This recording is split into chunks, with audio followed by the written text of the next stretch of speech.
Shout out to the strong men out there. Shout out to the strong men out there. Shout out to the fathers.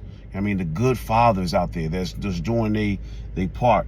You know what I mean? Not just providing financial stability and financial support to the family, to their kids, their children, but also investing quality time.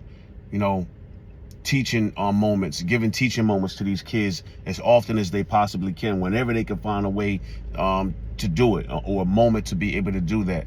That they're making sure that they're executing these teaching moments to these kids. Shout out to y'all fathers, because it's so necessary. I look at the world today, and it's crazy the stuff that I'm seeing. I seen a video this morning of a teenage girl who was, I guess she was at some apartment or something like that, apartment complex, and she was breaking out the window of this lady's house, just breaking all these windows. She had an axe in her hand, and she was breaking the windows of this lady's house. And I look at the comments in there, and I'm just like, I'm appalled at what I'm seeing, and because it's real disrespectful. Like, the youth have no respect for the older generations. You know what I'm saying? For their elders. You know what I mean? Their aunts, their uncles, their parents, the neighbors who are their elders. You know what I mean? In the community.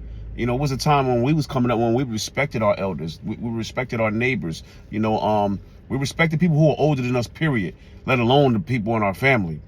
And these people, you know, the younger generation, should I say, it's like they have no respect. They have no morals. They have no moral compass to know what's right and what's wrong. No self-discipline.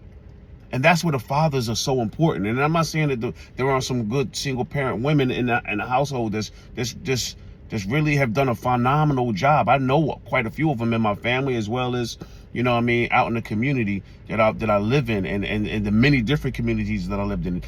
Hats off to the beautiful, strong women, you know, who are mothers and who have done their thing in spite of all the different challenges that they have faced, you know, mainly being single parents sometimes. Because, you know, the system wants to take the man out of the house. They want to take that disciplinarian out of the house. They want to take that structure out of the house. And if they can take the man out of the house, a lot of times they can get that structure out of the house. You have some cases, a lot of cases, where the structure remains because you have these strong women who know what needs to be done, and they fill in the gaps. You know what I mean? But then you have some people that just don't care, raising kids. You know what I mean? They reckless, and they raising reckless kids, you know? Or some of them that don't know any better, so they're raising these kids and they just made some mistakes along the way, but these mistakes are costly mistakes, very costly mistakes. That's why it's important to have that balance. You know what I mean? That divine feminine and feminine energy in the household, and as well as that divine masculine energy, so they can balance each other. The women can be nurturing when they need to be nurturing, and the father can be the disciplinarian and teach the youth coming up to, you know, discipline, self-respect, morals, and hold them accountable accordingly. We are, you know, seeing a bunch of households that no accountability is being held, so these kids just think that it's okay to crash out. Then I'm seeing adults, you know what I mean, you know, or parents of these kids, these young adults, laughing and talking, oh, they crashed out, they did this, you know, they don't play, my kid don't play. There's nothing cute about that, getting your kid going down a path to get locked up, going down a path to have a criminal record, going down a path to be self-destructive, going down a path to murder somebody, going down a path to be murdered themselves. There's nothing cute about that. There's nothing cool about that.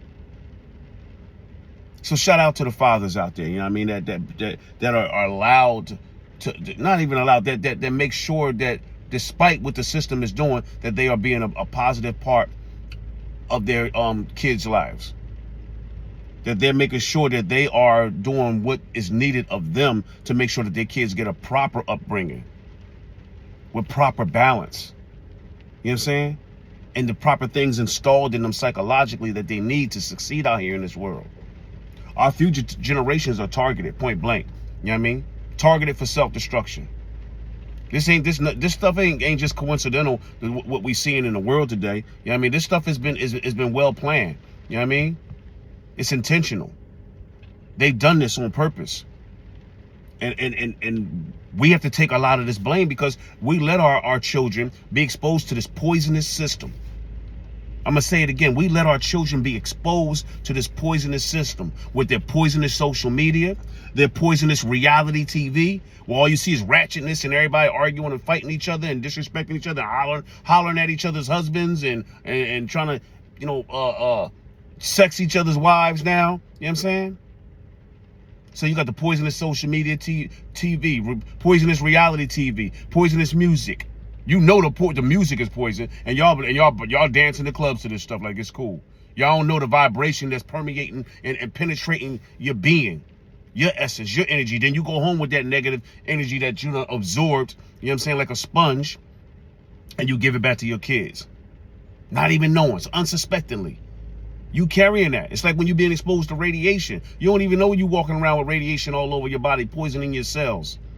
You doing the same thing when you listening to this negative energy, these vibrational frequencies that's coming through the airwaves. You are what you eat. What you see a bunch of negativity, a bunch of murder, a bunch of death that you're watching on TV and movies and social media. You know what I'm saying? It starts to become a part of your body. You start to become accepting to it. At first, you're like, wow, are you crazy? This is wow. Then after a while, it's the norm, and now you absorbing this stuff. You are what you eat, what you see, what you intake. The eyes are the windows to the soul. So don't think what you see is not, affecting you in some type of manner. You are what you hear, what we listen to. And we listening to curse, suck, kill, murder. It's going to start penetrating.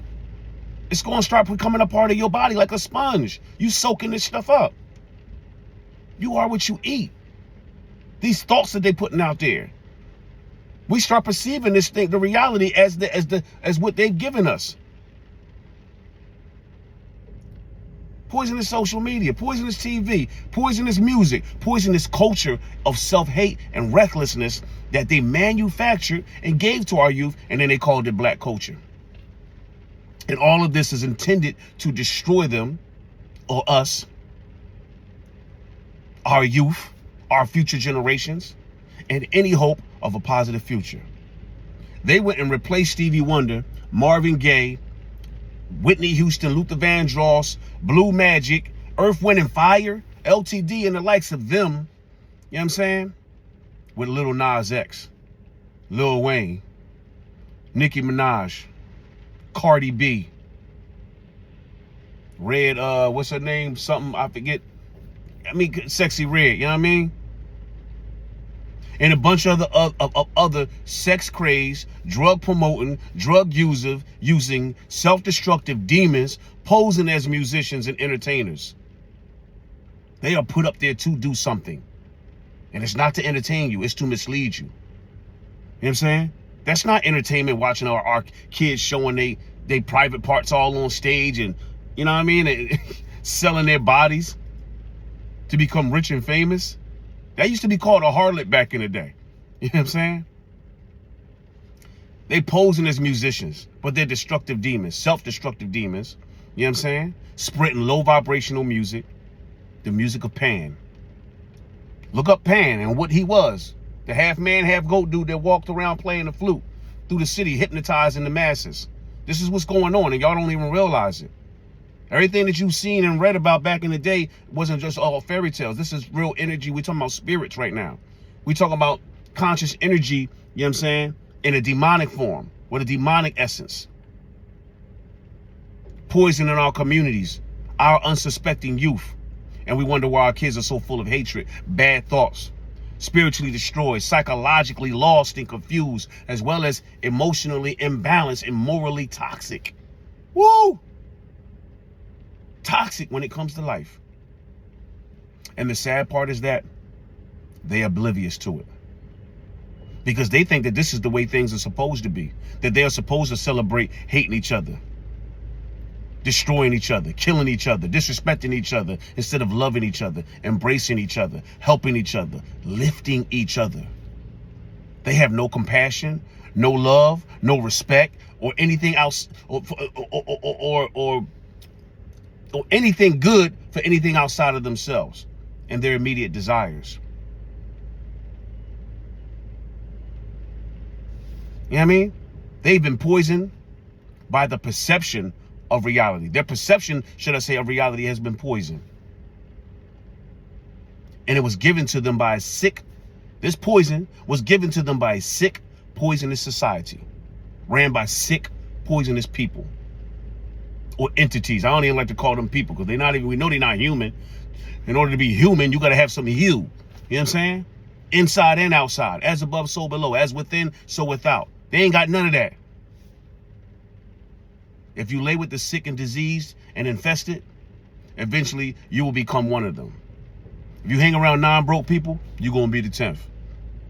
You know what I'm saying? And this is what happened to our people in the future, which is our kids. Because we have laid with the morally corrupt. We've integrated with them. We should have stayed segregated, separated. You know what I'm saying? But we laid with the morally corrupt, the psychologically sick, the emotionally destroyed, the spiritually dead, entities that have no soul. Yurugu. If you are not a part of the solution, then you are a part of the problem. There is no middle ground, nor any other way around it. These are just the facts. We got to look at separating, raising our own outside, eliminating social media, eliminating, reality TV, eliminating this poisonous music. Don't allow it to be played in the house, not even on their headphones. It's poison. You gonna let your kids eat a bowl full of cancer? That's what you're doing. Spiritually, they eating spiritual cancer. They eating psychological cancer. Psychological death. Don't let them do that. Don't let them listen to that. Don't let them intake this. You are what you eat, what you listen to, what you see, what you intake through your mouth, everything, what you expose yourself to. We gotta be the ones, the fathers, the mothers, the real parents, the ones who are responsible. It's your natural brother, Andre 360. Please, I hope the message that I was trying to convey reached y'all. And share this, yo. Share this. Because we at war. We at war. You know what I mean? Serious minds. Shout out to Professor Griff. Yeah, we the new modern day Tuskegee Airmen. That's us. We fighting for our people, for upliftment, for righteousness, for liberation. You know what I'm saying? It's your natural brother, Andre 360, holiness, balance, perfection, power, and continuous elevation. Peace.